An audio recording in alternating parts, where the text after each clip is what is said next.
Good morning, everyone.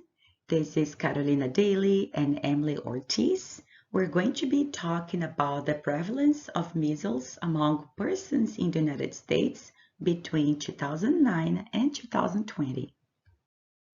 Hi, this is Carolina, and now I'm going to be talking a little bit about how serious the measles problem is in the United States.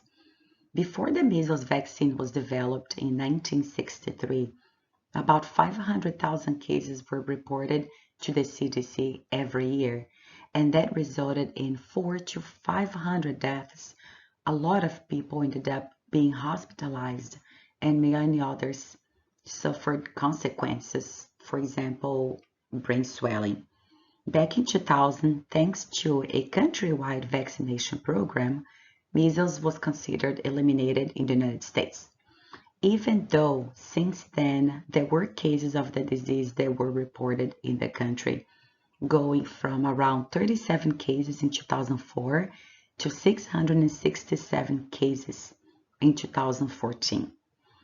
And as we can see here, as of March of 2020, the United States had registered 12 confirmed cases of measles spread out in 7 different states.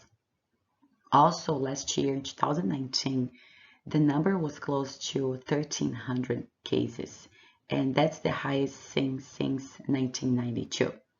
On a positive note, though, only one person has died of measles, and that happened in 2015. As we can see, measles can cause a huge economic burden. It costs an average of $33,000 per case. So it not only affects the economy, but also affects the person that has the disease because they have to pay for hospital bills, they have medications, and also they have tests. Here we're going to be looking at the agent of disease. Measles is transmitted by a virus which belongs to a family called Paramyxoviridae. So when a person is infected, the virus lives in the nose and mucus of the throat of someone who has been infected. And also it's important to note that humans are the only hosts of this virus. It is also one of the first diseases to appear when vaccinations are either low or not present among a population. Now we're going to be looking into some of the clinical symptoms. After being exposed to the virus, symptoms usually appear anywhere between 7 to 14 days.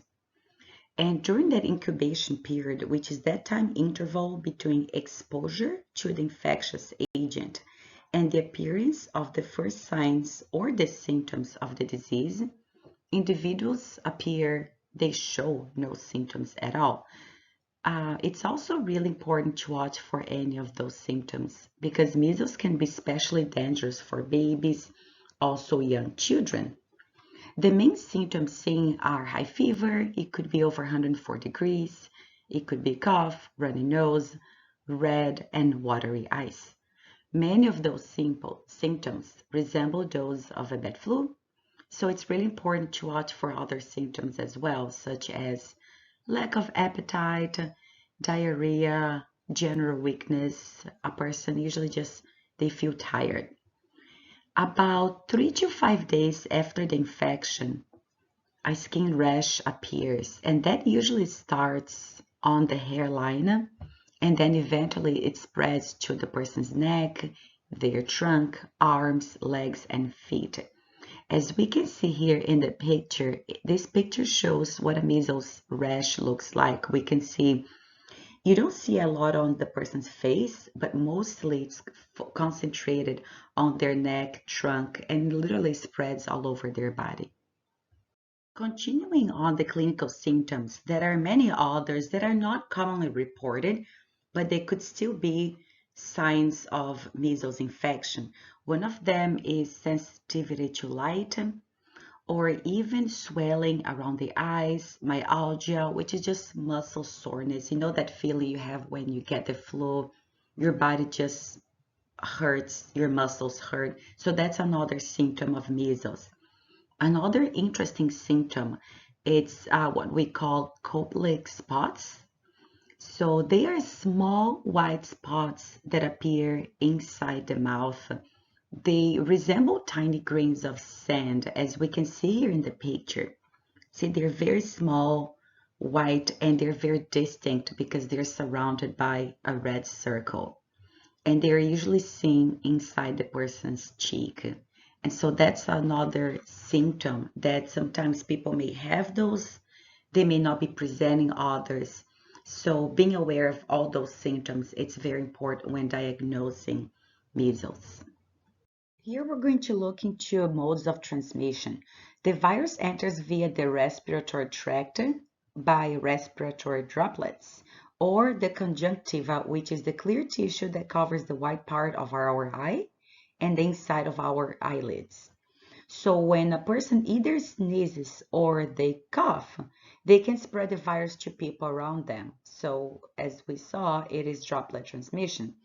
Also, it can be airborne transmitted since the organism can live in the air for up to 2 hours after an infected person coughs or sneezes. Measles is highly contagious. So let's say that a person who is infected is in a room with several people who are not immune to it. Chances are that up to 90% of them will likely become infected. There is also a chance of getting infected if a person touches any surface that have been infected by someone else. Then they touch their eyes, their nose, or mouth. As we can see here in the graph, in this picture, for example, hepatitis C, one person can transmit hepatitis C to up to 2 people. When we look into HIV, one person could infect up to 4 people. On the right-hand side, one person who has measles can infect up to 18 people. Also, still talking about modes of transmission, the person is mostly contagious and can easily spread the disease starting about 4 days before any of those body rashes appear, all the way to 4 days after they appear. And there was a study that was conducted in Australia. They mentioned that a direct or approximate contact of at least 20 minutes was just enough to infect someone with measles. So we can see over here the picture, the close contact, what happens with airborne viruses such as measles. So a person who's infected, they breathe, they cough, they sneeze, and so the virus can deposit on surface and a person can touch the surface, they can touch their face, and they can therefore become infected. Hello everyone, my name is Emily and I am first going to introduce the 3 prevention methods for measles. For primary prevention, if we can recall, includes methods to prevent onset or transmission of a disease in its early beginnings. One of the most common and most effective type of prevention would be the measles vaccination or MMR. Routine vaccines for children and adults are required in order to have a chance in decreasing contracting measles at an outbreak level. The World Health Organization recommends the strategy of herd immunity, of which is at least 95% of the population receiving the vaccine and are considered to be immune to measles in order to prevent potential exposure to others. In addition, developing intervention programs that target communities that have high mortality or a high frequency of death in a population and morbidity or high illness measles rates. Such programs can focus on proper respiratory hygiene and cough etiquette and are advocating for the MMR vaccine. In the case of treating an infected individual, using protective gear such as gloves, aprons, face masks, etc. are essential for protecting oneself. The graph demonstrated depicts the impact of development and use of the MMR vaccine and its contribution in reducing not only measles but mumps and rubella globally, with the 80% decrease in time span of 2000 to 2017. As for secondary prevention, which includes measures to reduce new or harsh cases, involves isolating individuals who are infected or may be infected with measles for at least 4 days after the development of a rash. Surveillance of cases, or in other words, keeping track of confirmed and potential cases, helps in controlling the spread of disease. Adults born on or before 1957 with no proof of the MMR vaccine may have been exposed to 2 major measles outbreaks and need to get the vaccine. The latency effect, or the time frame from being exposed to a potential disease development of such major outbreaks, can occur and can be harmful or even yet deadly for such individuals to develop measles. Tertiary prevention consists of improving the quality of life of an infected person. Since no antiviral treatment for measles is available, one tertiary method would be doses of vitamin A in children. If a child has a severe case of measles, they are to be dosed with vitamin A immediately after diagnosis and seen the next day. The U.S. Department of Health and Human Services, as well as the World Health Organization, have found that it enhances the individual's antibody response. For other infected patients, the World Health Organization recommends oral rehydration solution, which replaces all fluids lost due to symptoms of measles like diarrhea and vomiting. In addition, administering antibiotics to fight off eye and ear infections and pneumonia. Anyone can become infected from measles, yet the following are those who are most at risk of suffering from the complications if measles is present. Those are children younger than 5 years old, adults older than 20 years, pregnant women, and those with compromised immune systems. Furthermore, individuals who are partially or fully unvaccinated also pose a threat of becoming infected, especially found in overcrowded areas. An example would be in California, we hear common outbreaks coming from Disneyland. Those who travel to other areas where non-vaccinated people are common and or where measles is considered an endemic or an ongoing outbreak. Geographic risk factors, for the most part, are located in developing countries, meaning the United States is not a country of high risk, of which eradicated measles back in the year 2000. Although measles cases are still found within the country, as mentioned in the beginning of the presentation.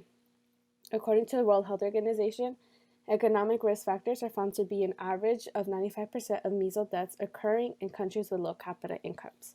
In addition, people of low socioeconomic status are also at risk for the possibility of living in overcrowded, poor living situations and the potential limited access to health services such as vaccinations.